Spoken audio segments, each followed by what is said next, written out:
Hello student, मेरा नाम हेमंत कुमार शाह।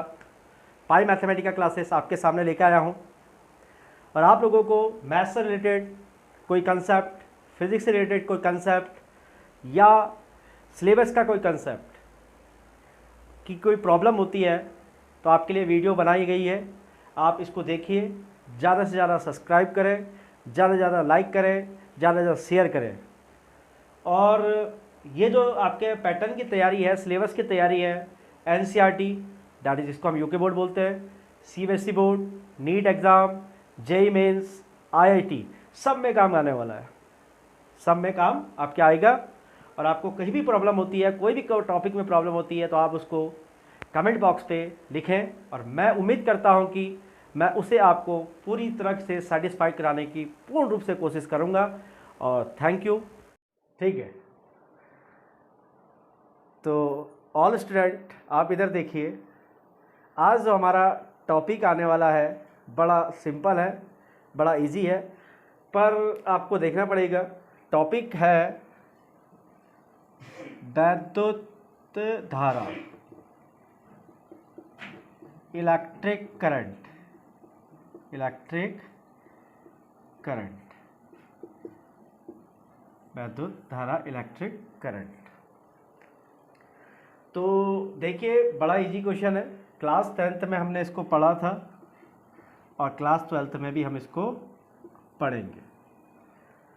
अब क्वेश्चन उठता है कि वैद्युत धारा की डेफिनेशन तो अनुमान सभी बच्चे जानते हैं, सभी बच्चे जानते हैं, पर बात आती है कि वैद्युत धारा सदिश राशि है या अदिश, मतलब वेक्टर क्वांटिटी है या स्केलर क्वांटिटी है।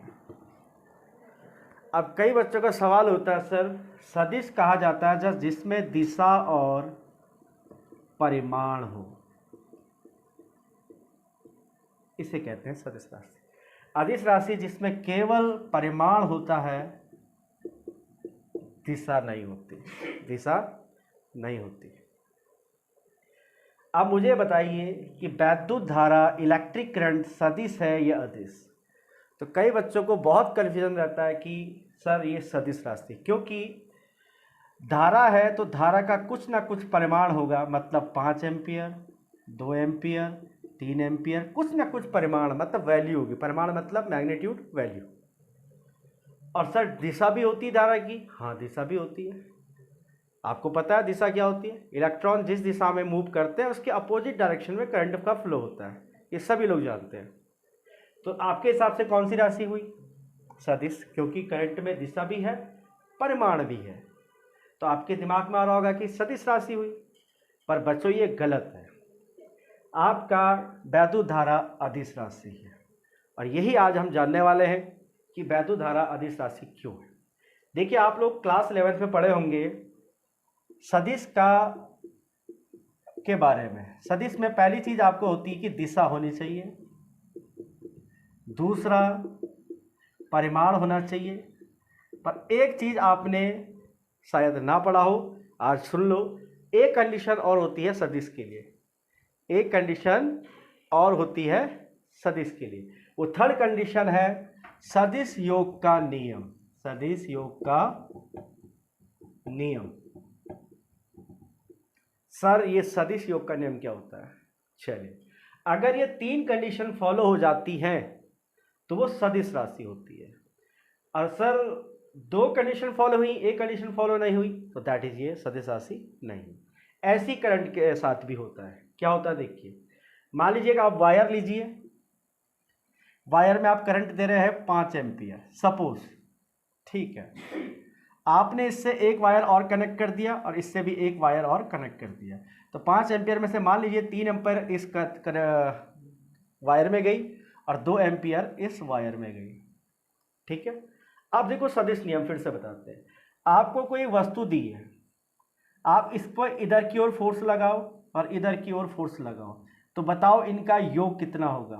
मान लो 5 न्यूटन आपने इस डायरेक्शन में लगाया और 5 न्यूटन इस डायरेक्शन में लगाया, तो इनका जो रिजल्टेंट आएगा 5, दैट इज इस डायरेक्शन में, अपोजिट डायरेक्शन के लिए माइनस कहते हैं, दैट इज इनका रिजल्ट आएगा 0।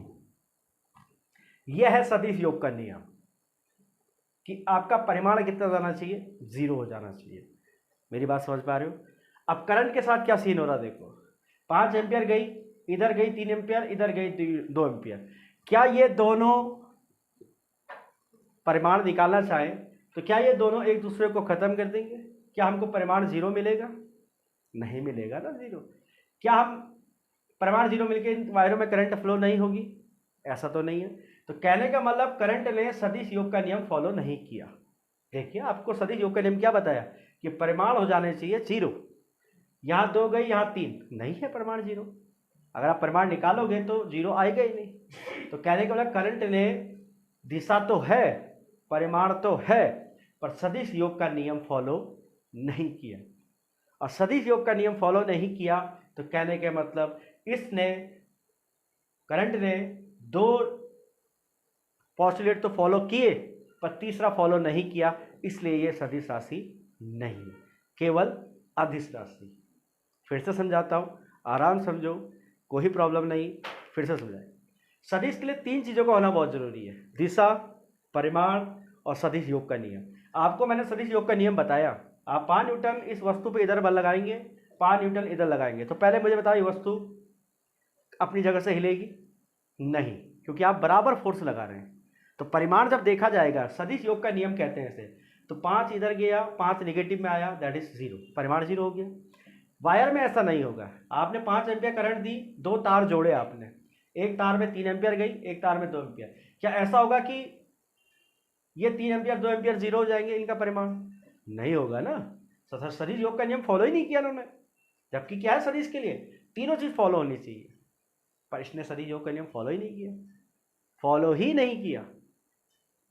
तो कहने का हम इसको कहते हैं ये अदिश राशि है। तीनों नियम फॉलो होते तब हम कहते ये सदिश है, वरना ये आपकी क्या है, अदिश राशि है। तो आज का टॉपिक हमारा सदिश और अदिश पे था, आपने पढ़ा था, तो उम्मीद करता हूँ आपको बेटर लगा होगा। नहीं है लगा बेटर, फिर से आप वीडियो को पॉज करिए, फिर से देखिए, और ठीक है।